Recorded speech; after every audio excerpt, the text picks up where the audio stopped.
নমস্কাৰ বন্ধুসকল, আমাৰ চেনেল আসাম বিজনেছ ইনফোলৈ স্বাগতম জনাইছোঁ। আজি আপোনালোকক আমি জনাম কেঁচু সাৰ কেনেদৰে প্ৰস্তুত কৰা হয়। আমাৰ খেতিৰ কাৰণে এবিধ উত্তম সাৰ কেঁচু সাৰ। আমি আপোনালোকক দেখুৱাব চেষ্টা কৰিম কেনেদৰে কেঁচু সাৰ প্ৰস্তুত কৰা হয়।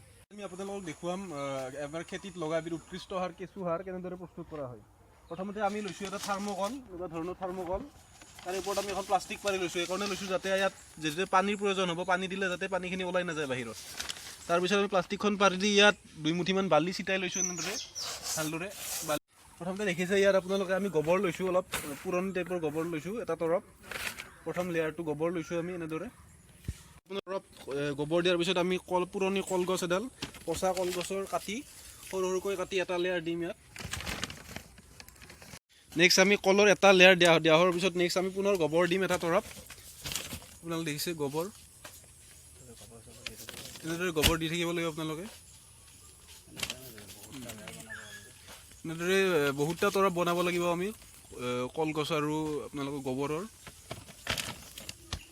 দেখিছে আৰু এটা আমি গোবৰৰ তৰপ এটা দিলোঁ। ইয়াৰ পিছত আৰু এটা আমি কলগছৰ, পচা কলগছৰ যিটো তৰপ আছিলে ইয়াৰ আৰু এটা তৰপ দিম আমি। দেখিছে ভালদৰে আপোনালোকে মিলাই দিব লাগিব তৰপটো। এনেদৰে আপোনালোকৰ 4-5টা তৰপ কৰিব লাগিব গোবৰ আৰু কলগছৰ, পচা কলগছৰ। ইয়াৰ অন্তিমটো তৰপ বনাই আছোঁ আমি। অলপ বেছি পৰিমাণে গোবৰ লাগিব অন্তিমটো তৰপত। আপোনালোকে থাৰ্মকলটো ভৰ্তি হোৱাকৈ গোবৰ অলপ বেছিকৈ দিব লাগিব। দেখি আছে এনেদৰে লেয়াৰটো বনাব লাগিব আমি। আপোনালোকে অতি সহজতে এইবিধ সাৰবিধ বনাব পাৰে। অতি উত্তম সাৰ খেতিৰ কাৰণে, আমাৰ বিভিন্ন খেতিৰ কাৰণে।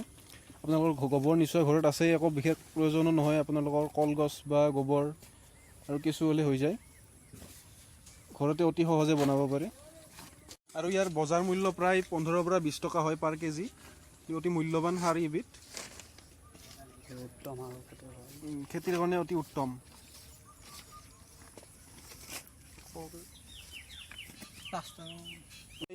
সেই হৈছে সম্পন্ন হৈছে।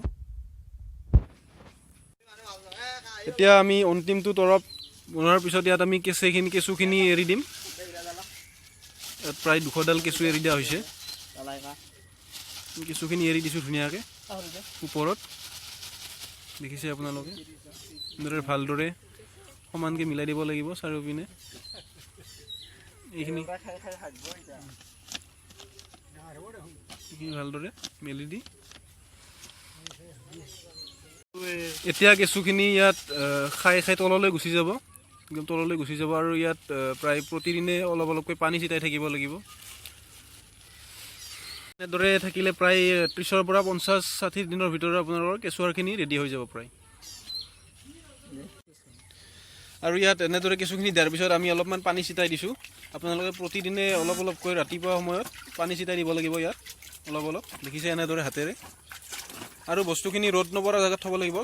অলপ ছাঁ পৰা ঠাইত ৰাখিলে ভাল, যাতে শুকাই নাযায়। দেখিছে এনেদৰে পানী ছিটাই দিছে।